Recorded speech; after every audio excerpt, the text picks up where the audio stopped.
ജീവനാകുന്ന നിത്യസത്യവചനത്തിനായി ഞങ്ങൾ അങ്ങയെ സ്തുതിക്കുന്നു. യേശുവേ, അങ്ങയുടെ പരിശുദ്ധാത്മാവിനെ നൽകി അങ്ങയുടെ മാഹാത്മ്യം കാണുവാൻ ഞങ്ങളുടെ ഉൾക്കണ്ണുകളെ തുറക്കണമേ.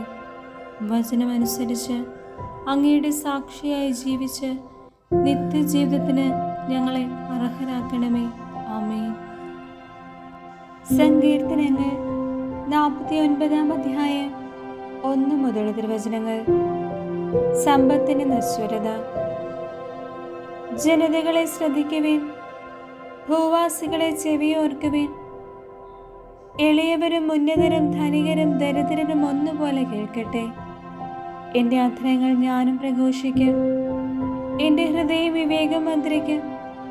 സുഭാഷിതത്തിന് ഞാൻ ചെവി ചായ്ക്കും. കിന്നരനാദത്തോടെ ഞാൻ എൻ്റെ കടങ്കഥയുടെ പൊരുൾ തിരിക്കും. എന്നെ പീഡിപ്പിക്കുന്നവരുടെ ദുഷ്ടത എന്നെ വലയം ചെയ്യുന്നു. ക്ലേശകാലങ്ങളിൽ ഞാൻ എന്തിനു ഭയപ്പെടണം?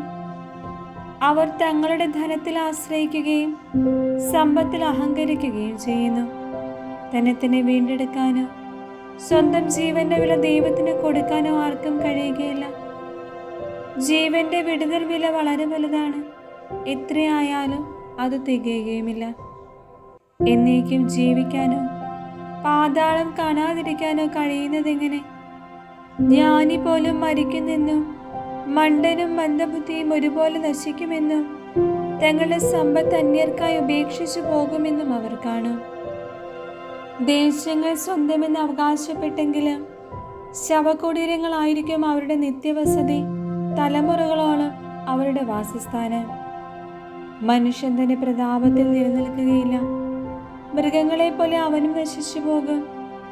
വിവേകമറ്റ ആത്മവിശ്വാസം പുലർത്തുന്നവരുടെ വിധിയും തങ്ങളുടെ സമ്പത്തിൽ ആനന്ദിക്കുന്നവരുടെ അവസാനവും ഇതുതന്നെ. ആടുകളെ പോലെ അവർ മരണത്തിന് വിധിക്കപ്പെട്ടവരാണ്. മൃത്യുവായിരിക്കും അവരുടെ ഇടയിൽ. നേരെ ശവക്കുഴിയിലേക്ക് അവർ താഴും. അവരുടെ രൂപം അഴിഞ്ഞു പോകും. പാതാളമായിരിക്കും അവരുടെ പാർപ്പിടം. എന്നാൽ ദൈവം എൻ്റെ പ്രാണനെ പാതാളത്തിന്റെ പിടിയിൽ നിന്ന് വീണ്ടെടുക്കും.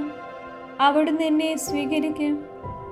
ഒരുവൻ സമ്പന്നനാകുമ്പോഴും അവന്റെ ഭവനത്തിന്റെ മഹത്വം വർദ്ധിക്കുമ്പോഴും നീ ഭയപ്പെടേണ്ട. അവൻ മരിക്കുമ്പോൾ ഒന്നും കൂടെ കൊണ്ടുപോവുകയില്ല. അവന്റെ മഹത്വം അവനെ അനുഗമിക്കുകയില്ല. ജീവിതകാലത്ത് സന്തുഷ്ടനാണെന്ന് കരുതിയെങ്കിലും അവന്റെ ഐശ്വര്യം കണ്ട് ആളുകൾ അവനെ സ്തുതിച്ചെങ്കിലും അവൻ തന്റെ പിതാക്കന്മാരോട് ചേരും. ഇനിമേൽ അവൻ പ്രകാശം കാണുകയില്ല. മനുഷ്യൻ തന്റെ പ്രതാപത്തിൽ നിലനിൽക്കുകയില്ല.